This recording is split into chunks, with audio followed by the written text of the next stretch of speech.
when they, eat a steak or eat a chicken, most people don't think about the horrendous suffering that those animals must endure simply in order to become food products to be consumed by human beings.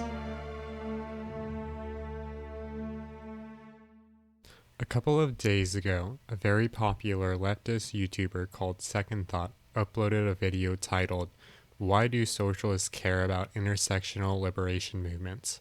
in which he talked about social liberation movements that intersect with the economic liberation movement that is socialism.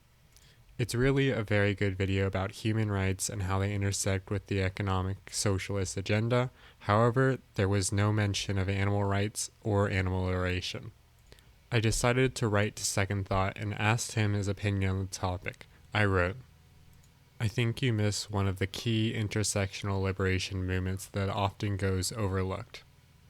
Animal liberation combats the oppressive and horrific practice of animal agriculture despite its increasingly gross scale. Angela Davis, who you mentioned in the video, is actually an outspoken vegan.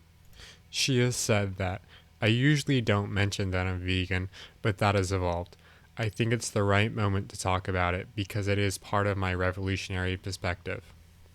Since saying that in 2012, she has become a more vocal animal rights advocate and has gone on to explain the intersection between veganism and anti-capitalism, saying that, 'The fact that we can sit down and eat a piece of chicken without thinking about the horrendous conditions under which chicken are bred is a sign of the dangers of capitalism, how capitalism has colonized our minds.'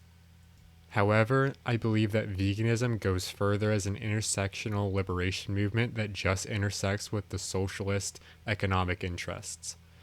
The scale at which animals are systematically raped and forced to give birth represents a commodification and abuse of the female reproductive system.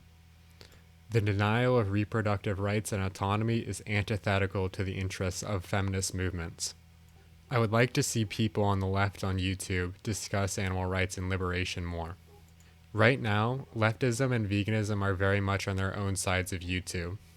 But, as explained in this video, socialists must be aware of the movements that intersect with their economic interests."